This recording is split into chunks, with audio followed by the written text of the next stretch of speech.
I want to tell you a story about the longest basketball game I have ever played in my life. It was a JV game, Buchanan High School versus Corcoran High School in 1993. That makes me feel old. And at the time, my high school was brand spanking new. In fact, the entire campus hadn't been built yet.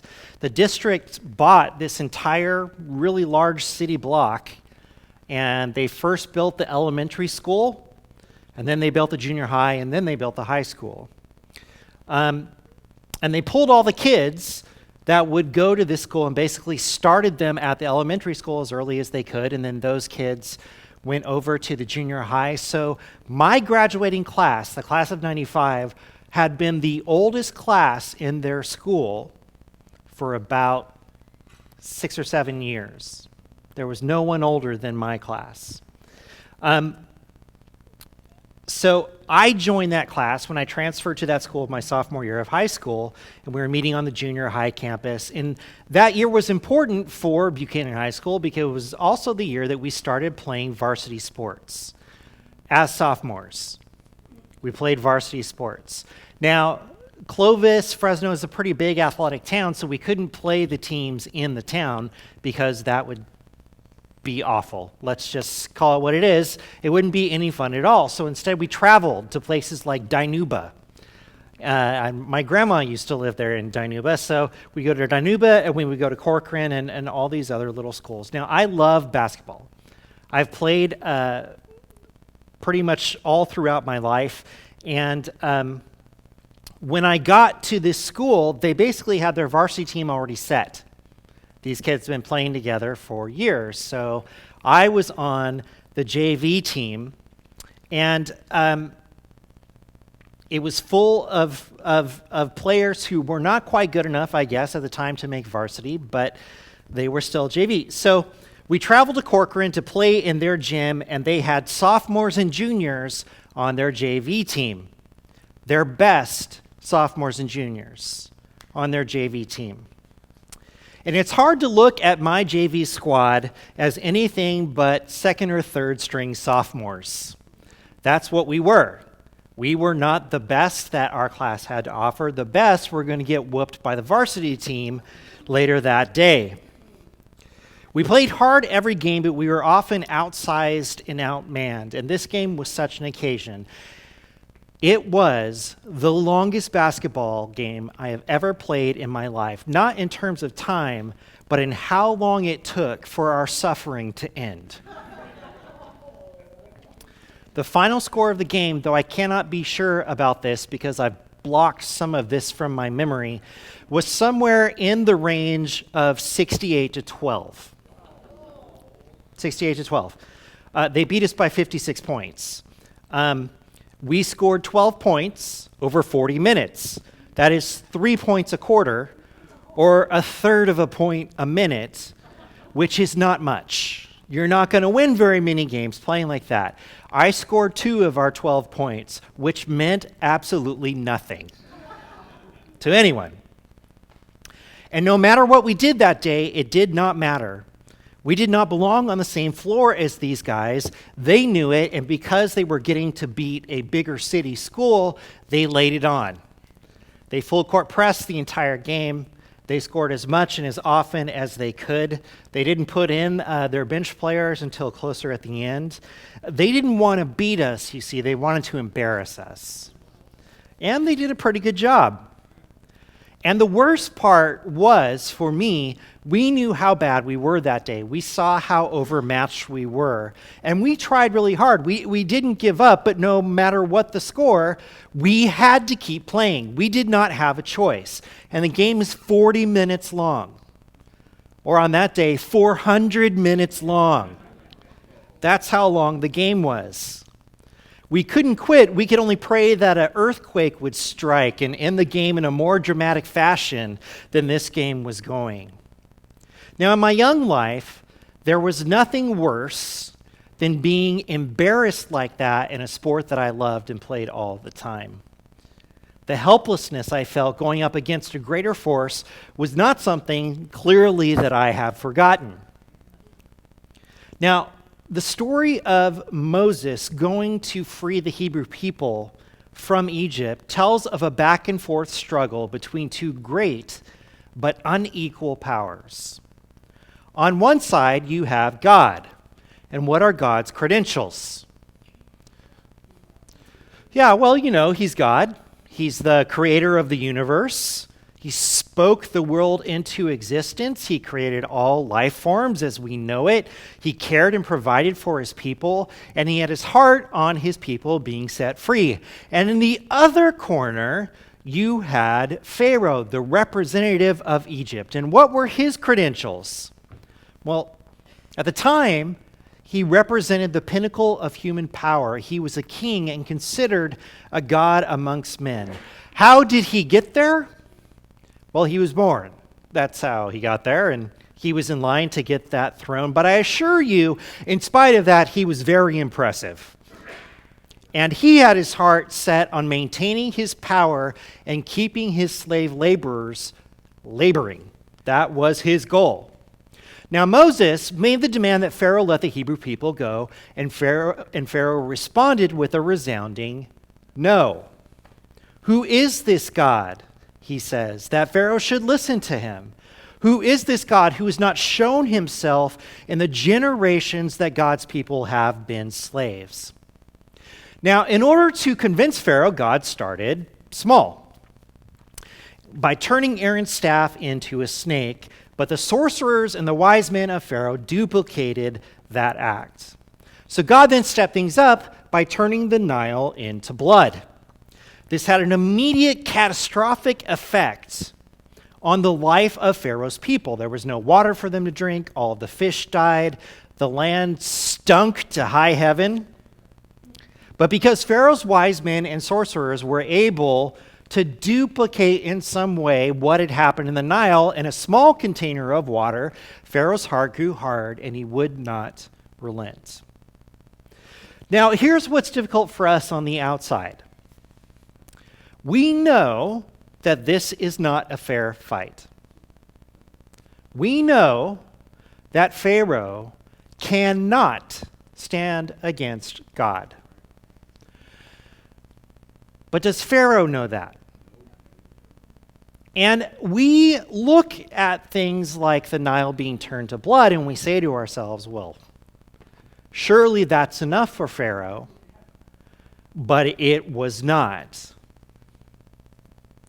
The odds in this fight are not remotely even, and Pharaoh has no chance to come out on top. And he was in even worse position than I was all those years ago on that basketball court, because the difference in power between God and Pharaoh was immense. It was the difference between real and fake. Pharaoh could have stopped this, however, anytime he wanted to. Anytime he would could choose to say, you know what, that's enough. But Pharaoh does not choose that. Where I had to play the full 40 minutes, he chose to play the full 40 minutes.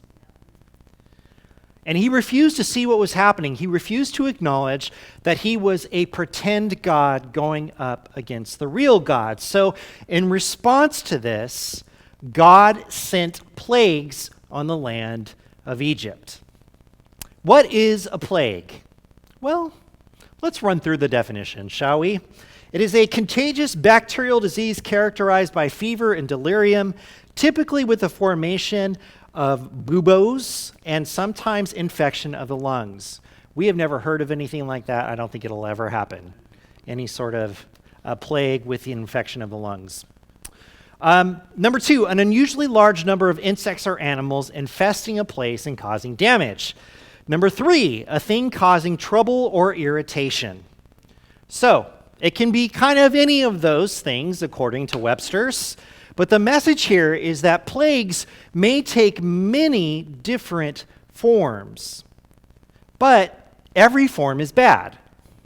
There is not a good or pleasant plague. Agreed? Okay, good.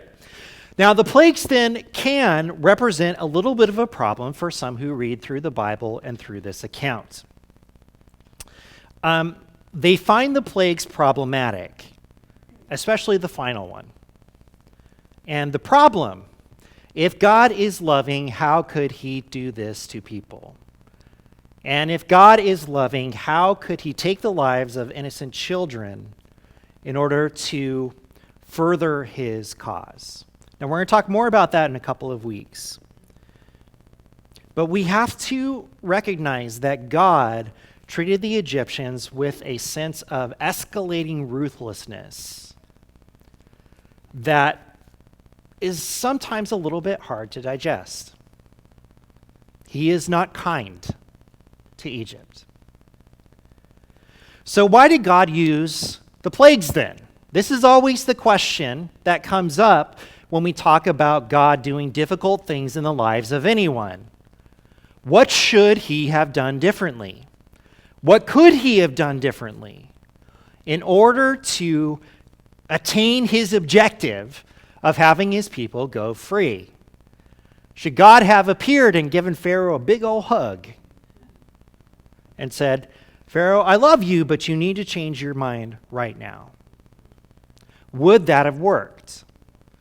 Well, if we believe in the wisdom of God, which we do, then we have to say, I don't know that being nice to Pharaoh would have changed anything about the situation. So there is kind of one simple explanation, and that's this. The Egyptians did not believe he existed. And they were already one of the now I can't think of the word I was just going to say. Prosperous, thank you. One of the more prosperous nations on earth. So how would more blessing or love from God have taught them anything?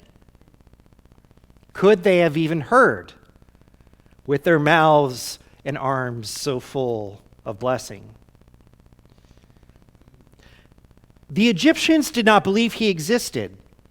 The Hebrew people knew there was a God, but they didn't really know this God very well. So God needed to prove in a definitive way to everyone that he is the God, and no other God can compare or match up to him. So how could he do that most effectively? To one, convince everyone he was real, both Egyptians and Hebrews. Number two, convince Pharaoh to let his people go. And number three, gain enough currency with his own people so that they would follow him out into the unknown. God has to accomplish all of those things in the way that he deals with Egypt. So he had to show that he was a God worth fearing and a God worth following. The plagues definitively showed the world that God was God, incomparable in the things he was able to do. And he showed in the plagues that he controlled all aspects of the world. And it started by turning the Nile to blood, but there was much more to come. Which takes us to part one of this week's study, which I am calling Frogs! That was it. Let's open up our Bibles to Exodus chapter 8. And we're going to start in verses 1 through 7.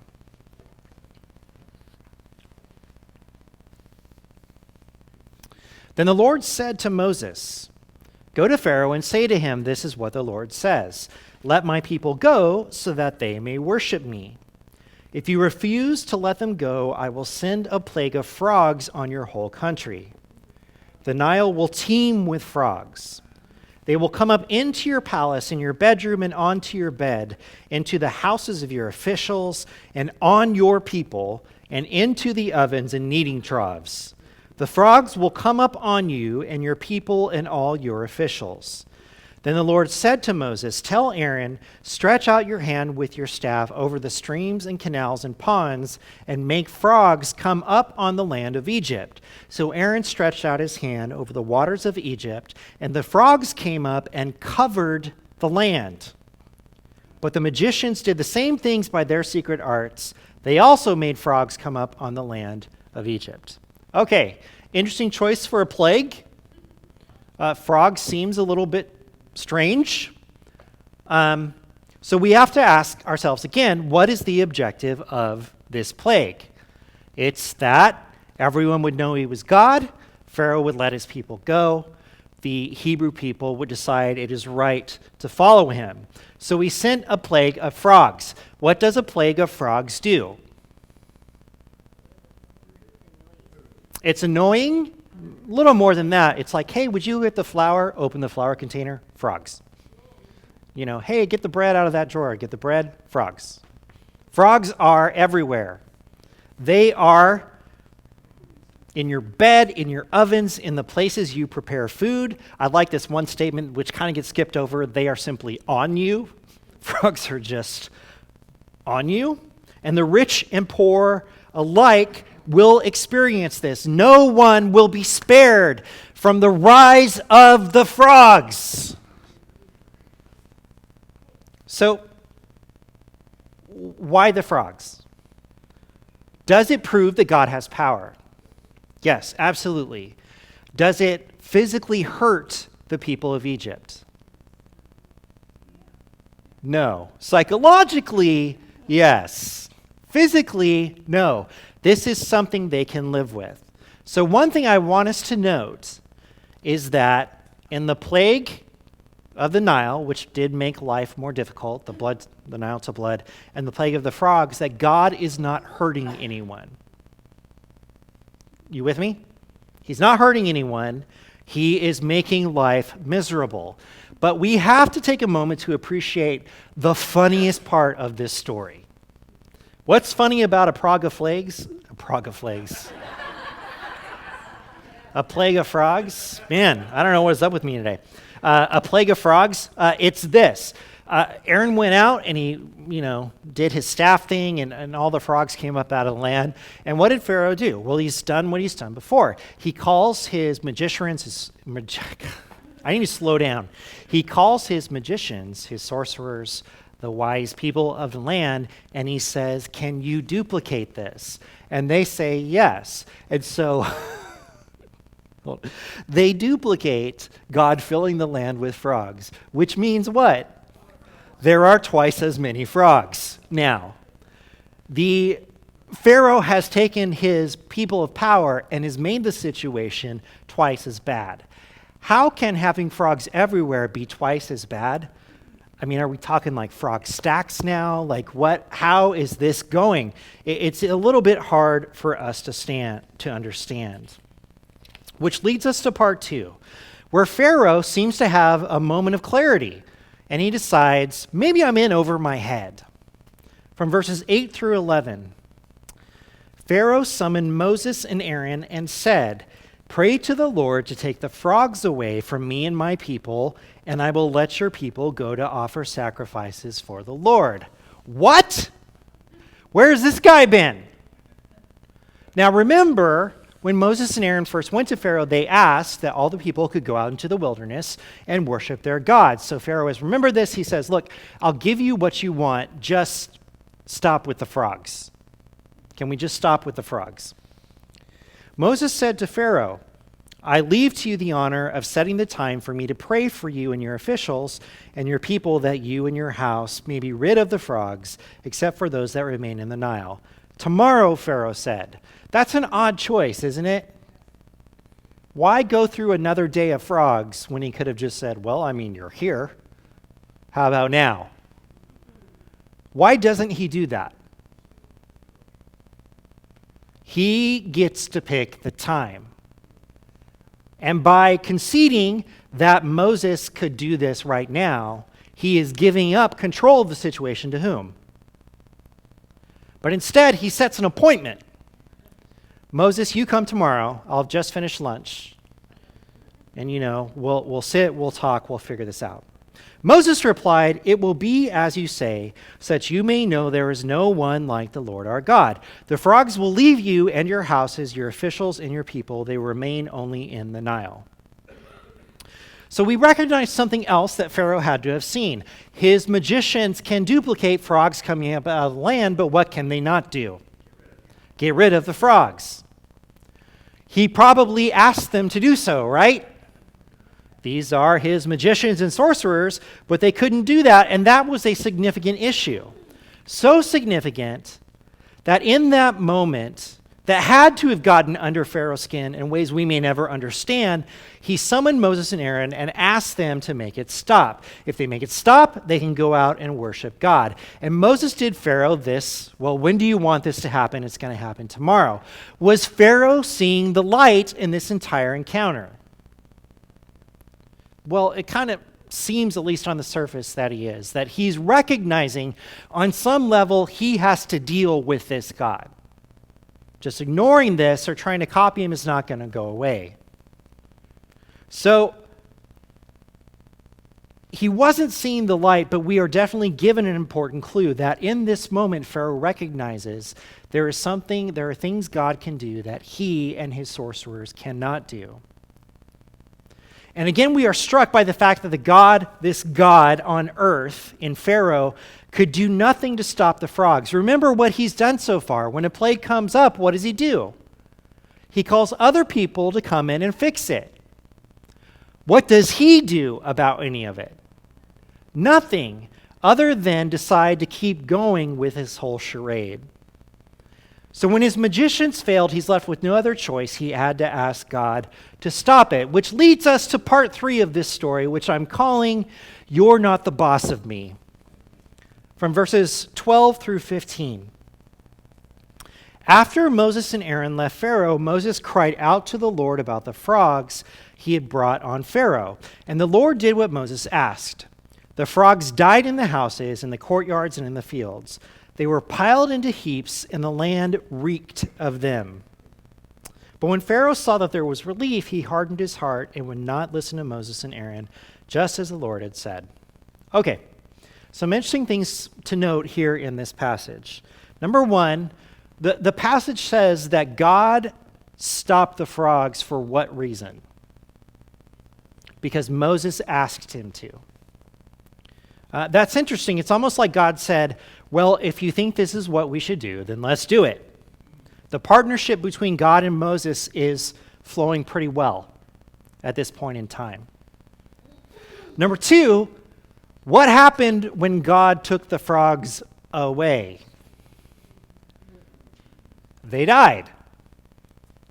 Did they disappear? No. Instead, you have all these dead frogs. And what do you do with all of these dead frogs? Well, duh, you put them in frog piles.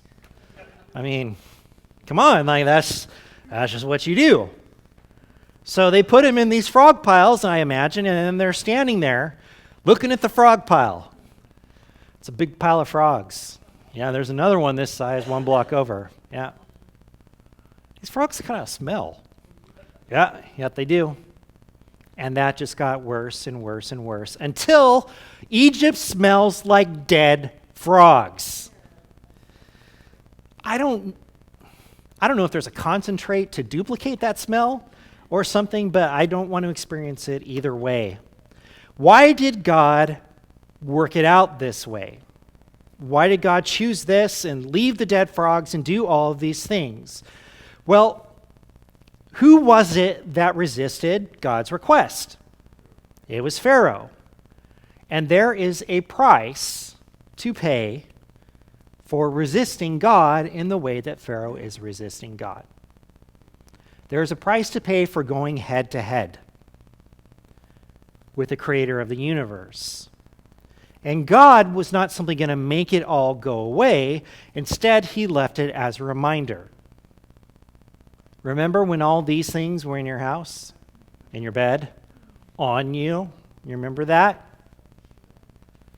And again, we have the smell. And I'm starting to think that the smell isn't really about the blood and the frogs. I think the smell is about Pharaoh's pride that is stinking up the land. Because he will not admit that God is God. But here's what Pharaoh does, which is so very us, so very human. He acknowledges that he needs God's help. Things get marginally better, and what does he do? You know what? Things are better. Why should I listen to them? Why should I listen to their God? Why should I do any of these things? What's the damage done? Well, life stinks for the Egyptians. Shh, seriously.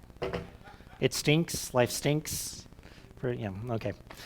I got punished, or not punished, I got criticized last week for not doing the obvious joke. So this week I do the obvious joke and no one laughs. I just don't know. How do I make you guys happy? But here's something we might have considered in this entire situation scenario when we've read through this before. How does the common Egyptian person feel? We have Pharaoh, and we have Moses, and we have God, and we have the Hebrew people, but the voice that we do not hear throughout these stories is the voice of the Egyptian people, other than seeing the effect that it has had on them. And can you imagine for a moment what they're thinking about? They're minding their own business, and the Nile turns to blood. They're minding their own business, and there are frogs everywhere. And they have got to be thinking, what in the world is going on? Like, what is happening? Is anything permanently damaged? Not that we're aware of. Everyone survives the plague of the frogs. But these experiences had to be leaving their mark on the psyches of the Egyptian people. And the bad news is, it doesn't get better, because part 4 is that God is God of more than frogs. He controls more than frogs. So let's look really quickly here at what comes next. The thing that comes next are gnats. Any of you ever watch Survivor? Any of you ever watch Survivors? They put these people, out in the middle of nowhere.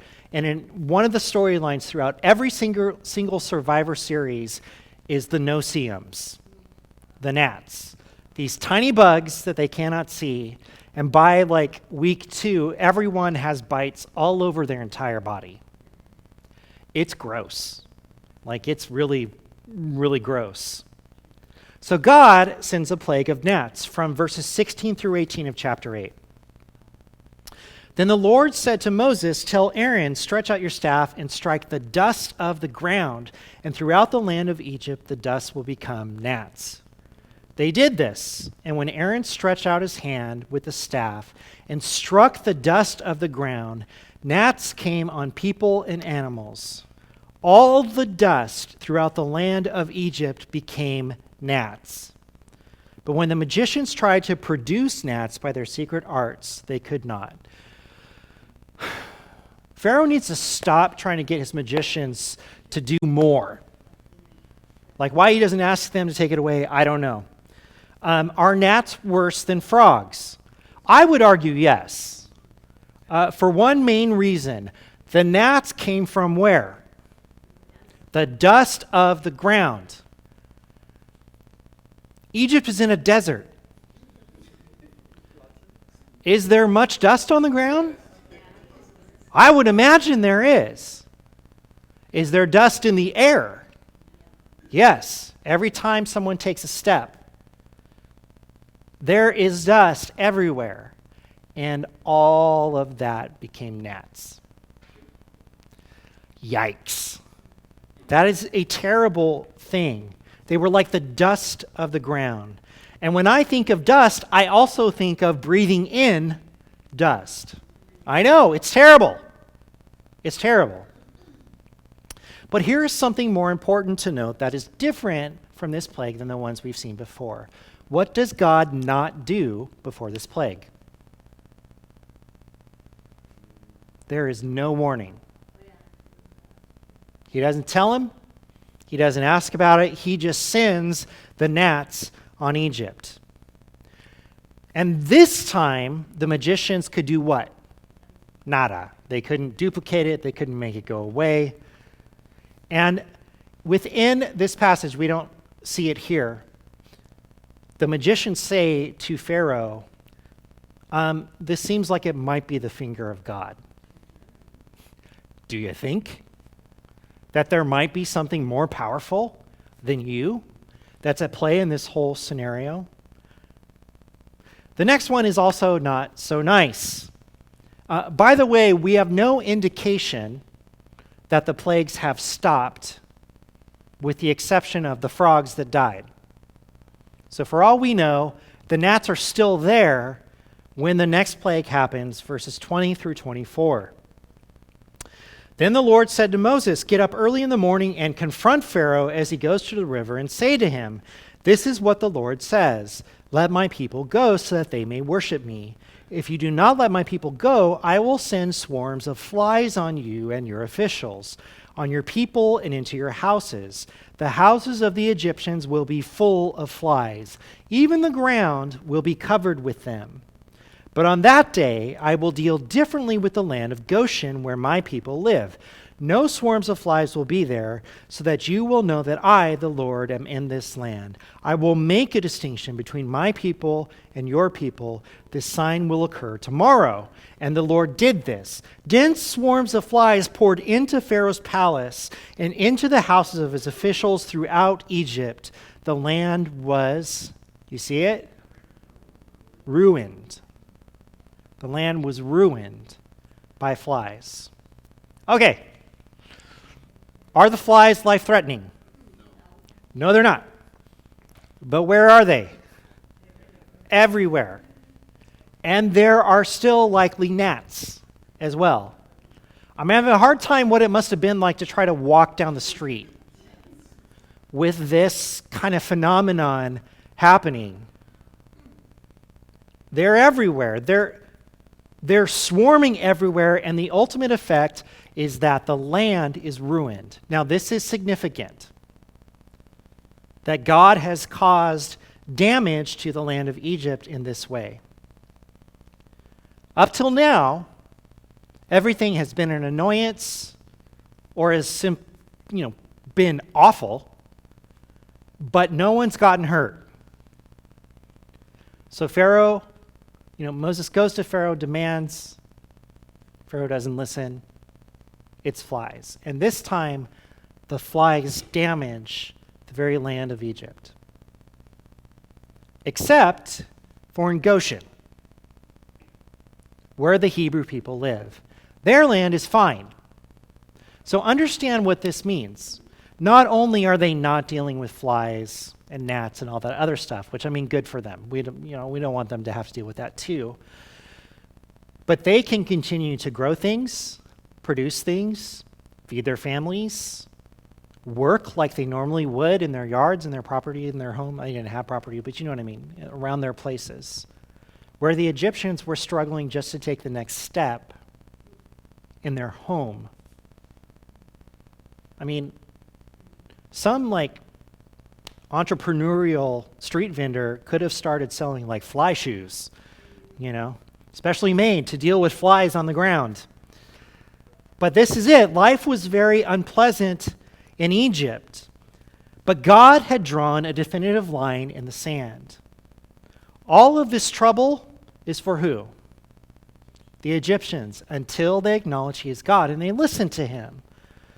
But God's people, they're not going to deal with this. But the question that we have to ask about the Egyptians themselves, again, this is flies on top of gnats. Where can they go to escape this? Nowhere.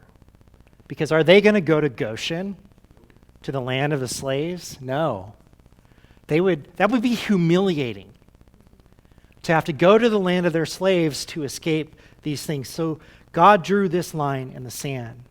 The authorities could do nothing about it, and that, my friends, is the whole point. To try to get Egypt, without hurting people or too much, to the point where they say, I give up. I can't do anything about this. We can't make more come. I don't know why we'd want to do that. We can't make them go away. All of this is just piling up one on the other. And so Pharaoh was again driven to make a deal. Make the flies go away and you can go worship your God. So Moses prayed to God, the flies stopped, and Pharaoh changed his mind. Never mind, things are better. Things are better. We don't need to listen to your God or let you go. So what are we to make of this whole situation, and what do we learn from it? Number one, it is undeniable that the plagues were devastating to the land of Egypt. Life was deeply affected when you could not go anywhere or do anything without the stink of blood, dead fish, dead frogs, swarms of flies, and gnats everywhere getting all up in your business. There is no peace, you see, for the Egyptian people throughout this time. Now, what's weird about this part of the story is that Pharaoh, again, seems to understand that he has reached some sort of crossroads, that his power and the power of his people has reached its end, and God just keeps going. So Pharaoh makes these bargains to get God to do what he wants him to do, he thinks. And he reneges on those agreements each time. Pharaoh believes that he is still setting the terms of this thing.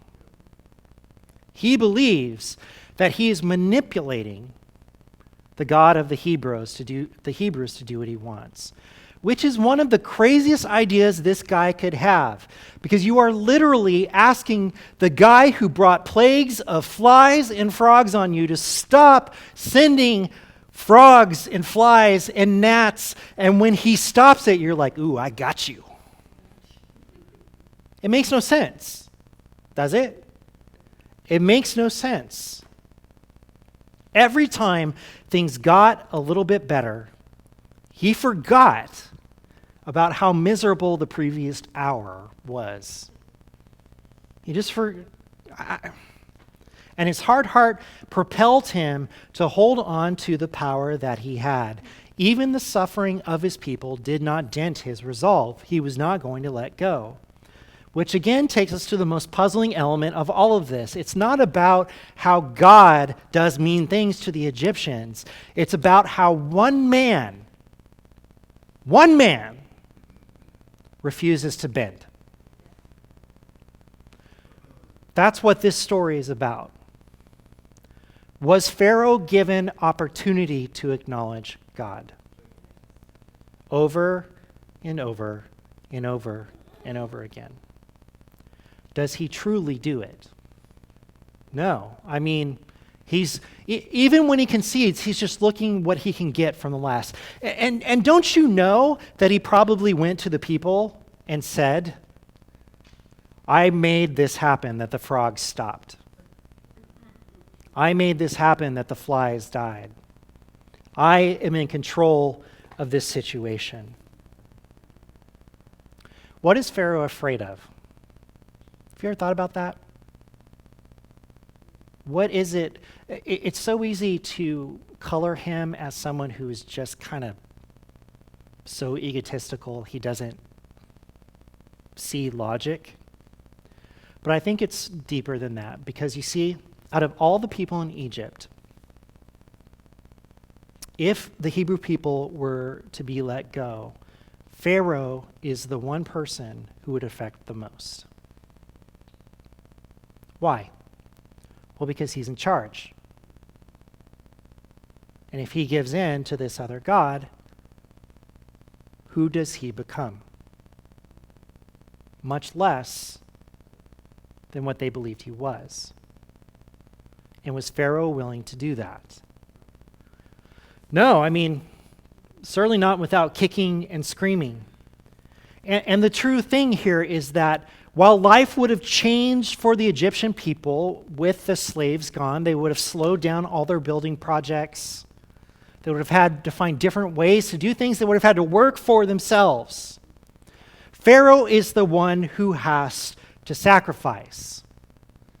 He is the one that is required to humble himself, and he does not want to do either of those things, sacrifice or humble himself. And so he will ride the smallest wave as long as he can. What does all of this tell us? Look, God can show himself in a lot of different ways. There is no formula for how God can show himself. And God, because he has power over what? Everything, can show himself and flex his power over everything. in any way, shape, or form that God chooses. Has God done this over time? Yes, he has. So here's the troubling thing, guys, is that God can definitively show that he is God, but that does not mean that people will see it. How can people not see something that's definitive? If it's definitive by nature, shouldn't they see that it's true and respond to it? Well, yes, but what can I tell you? Like, we're crazy. We're not always thinking straight. We don't always have what God wants first in our minds. A lot of times we have what we want. God, I want you to show up, to show me your presence. And please do it. I have this document prepared for you. If you would look at point 1A, that's the starting point for how to show yourself. And if you look all the way down, you can skip some of the appendices and stuff. But this is how I would like you to show yourself to me. This is how I would like you to show yourself to the world. But here's the thing. We can blame God for using harsh measures to deal with the Egyptians, but there is another force that is just as strong as God. Do you know what that is? It's our pride. It's our pride. The only thing that will stand toe-to-toe with God and ride every little wave we can. I wish it weren't that way. I really do. I wish that I would not be that way. I wish that in my life that I hadn't have been that way. I wish that I wouldn't have always insisted that God show up the way I want him to do it on my terms. So there's not only a lesson for the world or for the Hebrews or for the Egyptians, there is a lesson for us, and that is this. We don't set the terms for how God shows himself and works in this world. We don't. Now, on the surface, that seems like a really negative thing to say. That we don't, well, doesn't he care about us? Yes. Doesn't he love us? Yes. Doesn't he listen to us? Yes. Then why doesn't he do what we ask him to do? Because we don't set the terms. We don't make the rules. This is the God of the universe we're dealing with here. And we want God to do good things for us, and this seems consistent with who he is. But the problem is, when we just want God to do things for us that we think are good, and we pull in the love of God into this argument, we are talking about the most shallow, insufficient definition of love we can get. God gives me what I want. And that's how he shows me he loves me.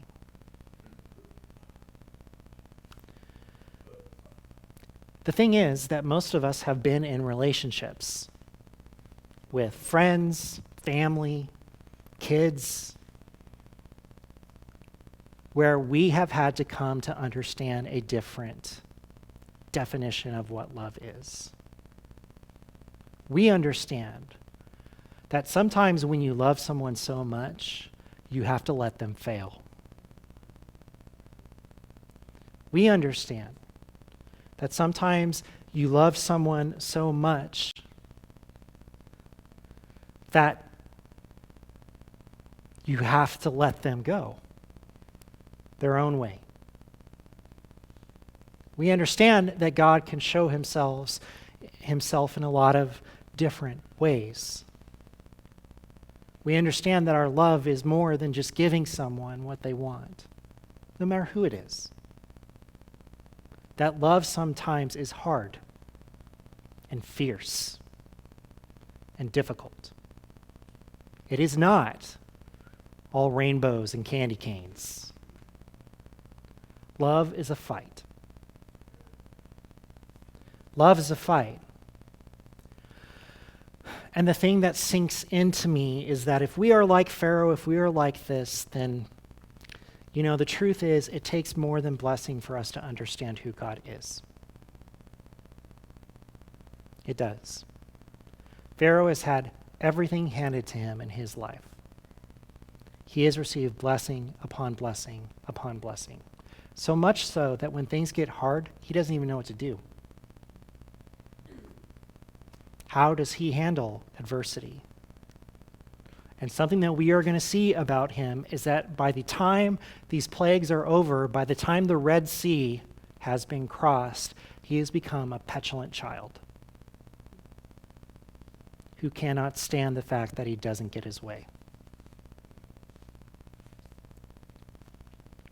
It takes more than blessing for us to understand who God is. And do you know when I learned the most about God? It was when I was so deep in depression that I didn't know who I was anymore. It was when I was so far gone that I didn't think I loved my wife. Wasn't sure God existed. And I was a preacher. That job and those thoughts are not conducive to one another. And the hard part about that is did I suffer? Yeah, I did. Did my family suffer? Yes, they did. Did God do this to me? No. God didn't do that to me. But what he did was in the lowest point of my life, he showed himself. He showed himself. And the way he showed himself to me was really disappointing to a lot of other people. Because what he didn't do when he showed himself is he did not ride in on the God of horses and fix my life. Instead, he just sat with me and waited for me to come around. And I did. I don't know how, but I did. And I am the lovely, talented, handsome human being you know today because my life went to hell. But on the other side of that, God was there. And he restored me slowly, letting me catch up to everything that I understood through this hardship and through this struggle that I didn't understand before. And here's the shocking revelation that is really difficult to understand. I didn't know God very well before that.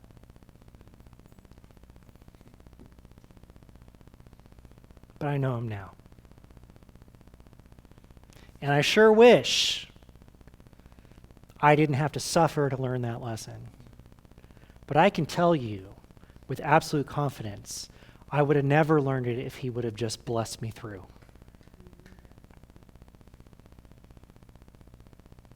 We don't work that way, do we? We are more like Pharaoh than we want to admit. We're more like Moses, arguing with the bush, than we want to admit. We're more like the Hebrew people, crying out to God, saying, "Why have you brought us out here?" This story accurately represents us, doesn't it? But through every trial, through every hard thing, God is present. God is teaching. God is helping his people and the world learn about who he is. And it's a hard road. It's a hard road. But God was making himself known. And The Hebrew people didn't know who he was just based on these plagues happening to their enemies. Oh, God is a warrior, controller of nature, who will defeat everyone that comes against us. Well, sort of. But they don't know him yet, do they? They have to go and they have to lean on God for all their provision. They have to hear about what it looks like to live in relationship with him. They have to wander in the desert because they were too dumb to follow him in the first place. All of this has to happen. So it's easy to sit back and look at this story and say, well, God shouldn't have used plagues. Well, God did what he had to do to try to get through the one barrier that would stand against him, the pride of one man.